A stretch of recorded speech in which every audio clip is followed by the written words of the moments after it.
میں نیکی کی دعوت کی دھوم میں مچاؤں، عطا ایسا کر حوصلہ یا الہی۔ ایک بچہ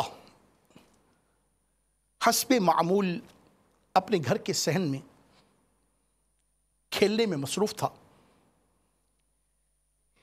کہ ایسے میں اسے ایک چڑیا اڑتی ہوئی نظر آتی ہے جو کہ قریب ہی ایک منڈیر پر آ بیٹھتی ہے۔ بچے کو یہ شرارت سوجھی کہ اسے پکڑنا چاہیے۔ تھوڑی بہت کوشش کے نتیجے میں آخر اسے وہ پکڑ ہی لیتا ہے اور اس کی ٹانگ کو ڈوری سے باندھ دیتا ہے، اور اب یہ اس کے ساتھ کھیلنے میں مصروف تھا کہ اتفاق سے وہ چڑیا اس بچے کے ہاتھ سے چھوٹ کر اڑتی ہے اور اڑتے اڑتے ایک دیوار کی دراڑ میں گھس جاتی ہے۔ اگرچہ چڑیا تو دیوار کی دراڑ میں گھس گئی، مگر اس کی ٹانگ سے لٹکتی ڈوری وہ باہر کی جانب تھی۔ بچے نے اس ڈوری کو پکڑا اور زور سے کھینچا۔ جیسے ہی ڈوری کو زور سے کھینچا، چڑیا اندر سے پھڑکتی ہوئی باہر نکلی، مگر اس کے زور سے کھینچنے کی وجہ سے اس بیچاری کی ٹانگ ٹوٹ گئی۔ اس بچے کی ماں نے یہ دردناک منظر دیکھا تو صدمے سے تڑپ اٹھی اور اس کے منہ سے اپنے بچے کے لیے یہ الفاظ نکلے: ہائے، جس طرح تو نے اس بے زبان کی ٹانگ کاٹ ڈالی ہے، اللہ تیری ٹانگ کاٹے۔ بے خبری میں یہ جملہ ماں کے منہ سے نکل گیا، بات آئی گئی ہو گئی۔ کچھ عرصے بعد یہی بچہ علم حاصل کرنے کے لیے اپنے وطن سے دور سفر کرتا ہے، اور سفر کے دوران ایک اتفاقی حادثہ یہ رونما ہوتا ہے کہ یہ اپنی سواری سے گر پڑتا ہے۔ گرنے کے نتیجے میں ٹانگ میں شدید چوٹ آتی ہے۔ کافی علاج معالجہ کی صورت کروائی جاتی ہے، مگر تکلیف ہے کہ بڑھتی ہی چلی جاتی ہے۔ بالآخر شہر پہنچ کر بڑے طبیبوں سے علاج کروانے کی بھی سعی کی گئی، مگر نتیجہ بے سود۔ بالآخر اس کی ٹانگ ہی کاٹنی پڑی، جس کے سبب اسے کچھ راحت میسر آئی۔ ماں آخر ماں ہوتی ہے، بسا اوقات غلط فہمی میں بھی اس کے منہ سے بد دعا نکل جائے، اور اگر قبولیت کی گھڑی ہو تو اولاد آزمائش میں پڑ جاتی ہے۔ چنانچہ اس ضمن میں بخاری شریف میں ایک اسرائیلی بزرگ کے بارے میں نہایت عبرت آموز حکایت بیان کی گئی ہے۔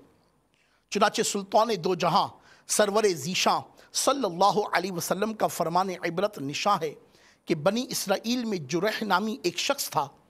وہ نماز پڑھ رہا تھا اور اس کی ماں آئی اور اسے آواز دی، لیکن اس نے نماز میں مشغول ہونے کے سبب جواب دینے سے قاصر رہا۔ یہ ذہن میں رہا کہ میں نماز پڑھوں یا ان کا جواب دوں۔ پھر اس کی ماں کی آواز آئی، مگر یہ نماز میں مشغول ہونے کی وجہ سے جواب نہ دے پایا، اور جواب نہ پا کر اس نے بد دعا دی: یا اللہ، اسے اس وقت تک موت نہ دینا جب تک یہ کسی فاحشہ یعنی بد چلن عورت کا منہ نہ دیکھے۔ جرح ایک دن عبادت خانے میں تھا. ایک عورت نے کہا میں اسے بہکاؤں گی، لہٰذا وہ آ کر جرح سے باتیں کرنے لگی، لیکن یعنی جرح نے انکار کیا. آخر وہ ایک چرواہے کے پاس گئی اور اپنے آپ کو اس کے حوالے کر دیا. چنانچہ اس نے ایک بچہ جنا اور اسے جرح سے منسوب کر ڈالا. لوگ جرح کے پاس آئے، اس کا عبادت خانہ توڑ کر اسے باہر نکال دیا اور اسے برا بھلا کہا. جرح نے وضو کیا اور نماز پڑھی، پھر اس بچے کے پاس آیا اور کہا اے بچے بتا تیرا باپ کون ہے؟ اس نے جواب دیا فلاں چرواہا. تو لوگوں نے جرح سے کہا ہم تمہارا عبادت خانہ سونے کا بنا دیں گے. اس نے کہا نہیں، ویسا ہی مٹی کا بنا دو. آپ نے ملاحظہ فرمایا کہ ماں نے اپنے بیٹے کو کسی بھی انداز سے بد دعا دی. اس کا نتیجہ یہ نکلا کہ بیٹا کتنا ہی بڑا عابد، کتنا ہی بڑا زاہد اور کتنا ہی با کرامت شخص تھا کہ اس کے کہنے پر اللہ کی شان دیکھیے کہ وہ دودھ پیتا بچہ بول پڑا. یہ خود کتنا با کرامت ہوگا، مگر اس با کرامت شخص کو بھی جب اس کی ماں نے بد دعا دی تو ماں کی بد دعا کا نتیجہ یہ ثابت ہوا کہ ماں کے کہنے پر ایک فاحشہ عورت کا منہ دیکھنا پڑا، اور یقیناً یہ باعث ذلت ہی تھا. ہم سب غور کریں. اگر والدین مجھے مدنی چینل پر سماعت فرما رہے ہیں، غور کریں کہ ہمارے منہ سے بے توجہی میں،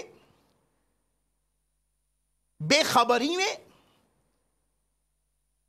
جان بوجھ کر یا انجانے میں اپنی اولاد کے لیے جو کچھ نکلتا ہے اس کے اثرات ہماری اولاد پر مرتب ہوتے ہیں.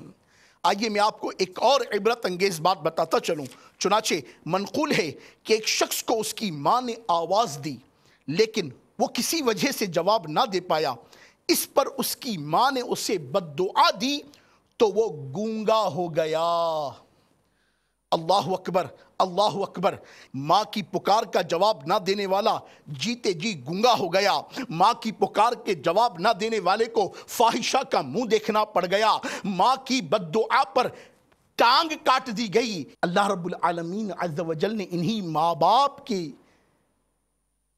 خوشی میں آپ کے لیے کیا نعمت چھپا رکھی ہے، سنیے اور جھومیے.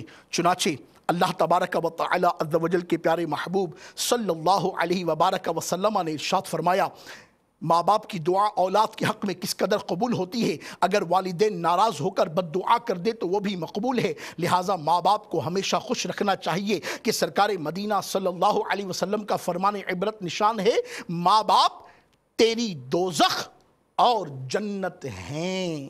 ایک اور مقام پر ارشاد ہوا سب گناہوں کی سزا اللہ تبارک و تعالی چاہے تو قیامت کے لیے اٹھا رکھتا ہے، مگر ماں باپ کی نافرمانی کی سزا جیتے جی پہنچاتا ہے. تو اے ماں باپ کے نافرمانو، ماں باپ کی اطاعت کرو. اے ماں باپ کا دل دکھانے والو، ان کے جی کو راضی کر لو. اے ماں باپ سے بد دعا لے کر دنیا میں ذلیل و رسوا اور خوار ہونے والو، کہیں پناہ نہ ملے گی. آؤ اپنے ماں باپ کے قدموں میں پڑ جاؤ، ان کو راضی کرنے کی صحیح کر لو کہ ان کی خوشی میں، ان کی رضا میں مولا جل مجدہ نے تمہارے لیے عزت رکھی ہے، تمہارے لیے حشمت رکھی ہے، ورنہ دنیا اور آخرت میں ذلت اللہ نہ کرے تمہارا مقدر بن جائے. میں نے کی دعوت کی دھوم میں مچاؤں، عطا ایسا کر حوصلہ